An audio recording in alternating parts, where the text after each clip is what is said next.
Israel और फिलिस्तीन को लेकर के यूएन ने एक बहुत बड़ी बात कह दी है। जी हां, यूएन यानी यूनाइटेड नेशंस, जिसे हम कहते हैं अक़वाम मुत्तहिदा, एक बहुत बड़ी बात। और इससे साफ तौर से जो इसराइल की हरकतें हैं ना, वो जाहिर हो रही हैं।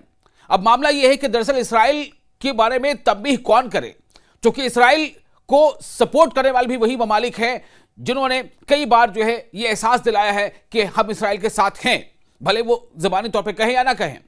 पूरा मामला क्या है?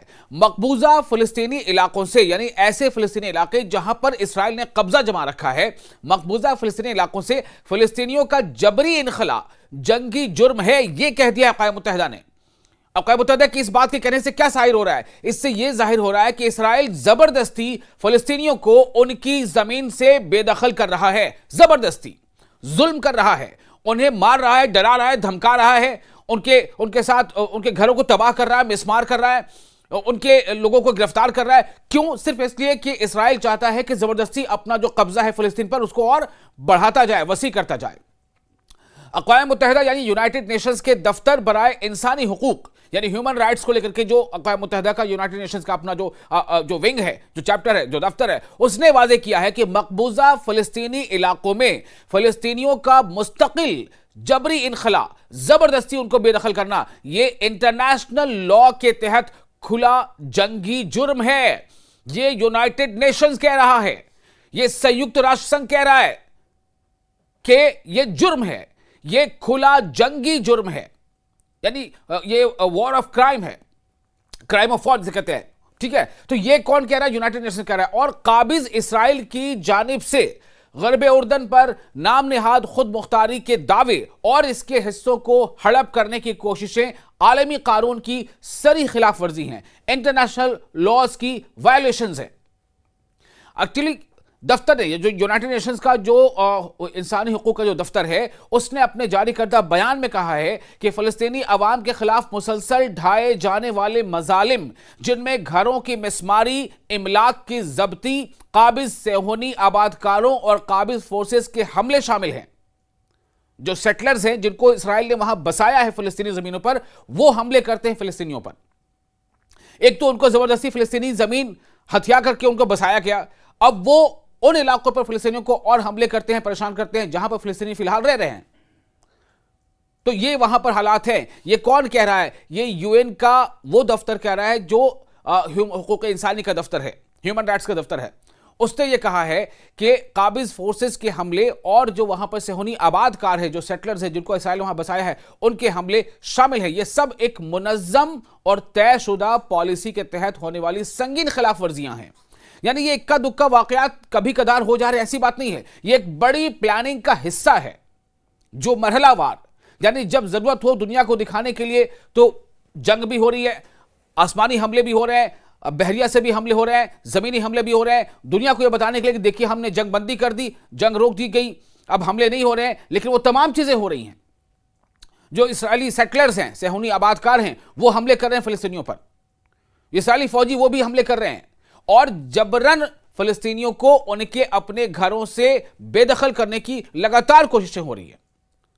यूएन के हाई कमिश्नर बराए इंसानी हुकूक फॉकर टर्क ने फ़लस्तीनी अवाम और उनके इमलाक पर होने वाले इन हमलों को फौरी बंद करने का मुतालबा किया और कहा है कि इन जराइम के जिम्मेदारों का एहतसाब नागुज़ीर है। यानी उनको जवाबदेह बनाया जाना चाहिए, उनसे हिसाब किताब होना चाहिए, उन पर मुकदमा चलना चाहिए। उन्होंने इस बात पर जोर दिया कि फ़लस्तीनियों को हक़ खुद इरादियत से महरूम रखना नाक़ाबिल कबूल है और काबिज इसराइल की गैर कानूनी मौजूदगी और मुसलसल तोसेई बस्तियां इस हक़ की राह में सबसे बड़ी रुकावट है। यानी जो फ़लस्तीनी है, उनको इस बात का हक़ है कि वो अपने जगहों पर, अपने इलाकों में, अपनी वतन में रहें, उनको तमाम सहूलियात मिलें, लेकिन इसकी खिलाफ वर्जी, उनको अपने इस हक से लगातार महरूम करने की कोशिश इसराइल की जानिब से हो रही है। यह खुद यूएन का दफ्तर कह रहा है और यह भी कह रहा है कि इसराइल की जो गैर कानूनी मौजूदगी वहां पर है उन इलाकों में, और उसको लगातार उसको जो एक्सपैंड करने की कोशिश है कि यहां तक आप काबिज हो चुके हो, कब्जा जमा चुके हो, आगे और कब्जा बढ़ाना चाहते हो, और उसकी तमाम कोशिशें हो रही हैं। यह सब क्या है? ये मुसलसल तोसी बस्तियां इस हक की राह में सबसे बड़ी रुकावट है। जो फ़लस्तीनियों का हक है, वो हक उन्हें मिले, उस राह में ये रुकावट है। उन्होंने कहा कि काबिज इसराइल पर लाजिम है कि वो मकबूजा फलस्तीनी इलाकों से तमाम सेहूनी आबादकारों को हटाए और तमाम तौसीई व इस्तेमारी सरगर्मियों को फिलफौर रोके। जो इसराइल जबरदस्ती अपने कब्जे को बढ़ाता जा रहा है उस कार्रवाई को रोके और जो सेटलर्स उसने बसाए हैं उनको भी वहां से पीछे हटाए। यह यूएन कह रहा है, संयुक्त राष्ट्र कह रहा है कि इस वक्त की जरूरत है। संयुक्त राष्ट्र का जो दफ्तर है, जो विंग है, जो मानव अधिकार की बात करता है, उसका यह कहना है। अक़वाम मुत्तहिदा यानी यूनाइटेड नेशंस के ताजा तरीन आदादोशुमार के मुताबिक सन 2025 के आगाज से गुर्बे उर्दन में 1500 से ज्यादा फलस्तीनियों को जबरी इनखला पर मजबूर किया गया, जिनके घरों को इस झूठे इल्जाम के तहत गिरा दिया गया कि इनके पास तामीर के इजाजतनामे मौजूद नहीं थे। अब सोचिए आप, जमीन फलस्तीनियों की, रहने वाले फलस्तीन, घर बनाकर रहने वाले फलस्तीन, घर फलस्तीनियों की, और इसराइल उसे गिरा दे रहा है। इसराइल के बुलडोजर उसे गिरा रहे हैं। क्यों? यह कहकर कि आपने जो मकान बनाया उसके कागजात नहीं है। रिपोर्ट में मजीद बताया गया है कि गुज़िश्ता एक हफ्ते के दौरान सेहूनी आबादकारों के मुसलसल हमलों में 30 फलस्तीनी जख्मी हुए हैं, जिनमें 4 बच्चे भी शामिल हैं। इसी दौरान खलाई तस्वीर से यानी सैटेलाइट से ली गई तस्वीर से यह भी साबित हुआ है कि जनीन, नूरशम्स और तुलकरम के मुहाजिर कैंपों में तकरीबन 1460 इमारतें तबाह या शदीद मुतासिर हुई हैं।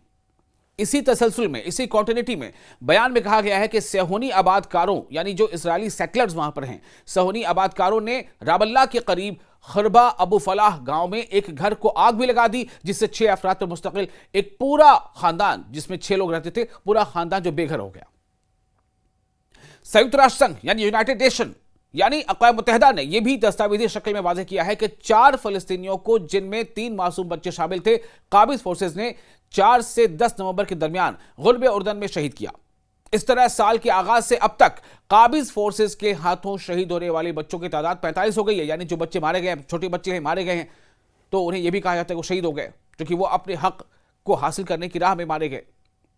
ये तमाम वाकयात ऐसे वक्त में रूनुमा हो रहे हैं जब काबिज सेहूनी आबादकार रोजाना की बुनियाद पर काबिज फोर्सेस की मुकम्मल सरपरस्ती में फलस्तीनियों पर हमले कर रहे हैं और गजा पर 7 अक्टूबर 2023 से मुसल्लत जंग नस्ल कुशी यानी जेनोसाइड के आगाज के बाद से अल कुद्स समेत गुर्बे उर्दन के मुख्तलिफ इलाकों में मुसलसल दरअंदाजियां और छापेमार कार्रवाइयां जारी हैं। इन हमलों और यलगारों के नतीजे में गुर्बे उर्दन में अब तक 1071 फलस्तीनियों की जानें जा चुकी हैं और तकरीबन 10,000 जख्मी हो चुके हैं और 20,000 से ज्यादा शहरियों को गिरफ्तार किया गया है, जिनमें 1,600 बच्चे भी शामिल हैं। सोचिए आप, जिन्हें गिरफ्तार किया गया है उनमें 1,600 बच्चे शामिल हैं। ये तमाम आदादोशुमार, ये जो मालूमात है फलस्तीनी तिब्बी ज़राए ने फराहम की हैं। तो ये हालात हैं। इसराइल की जो मंशा है वो दुनिया तक पहुंच रही है, अब लोगों तक भी पहुंच रही है। बहुत सारे मुल्कों के जो हुक्मरान हैं उनको तो मालूम ही है, लेकिन अब वहां की आवाम को ये बात जाहिर हो रही है और इसीलिए आवाम जो इसराइल के खिलाफ और फलस्तीन के हक में कई बार सड़कों पर आ चुकी है। कई अलग अलग मुल्कों की आवाम, खासतौर से यूरोपियन मुल्कों की आवाम। अब देखना यह अहम होगा कि यूएन के इस तरफ इशारा करने के बावजूद क्या इसराइल पर कोई दबाव बन पाता है, क्या इसराइल अपने कदम पीछे हटाता है, यह काफी अहम होगा।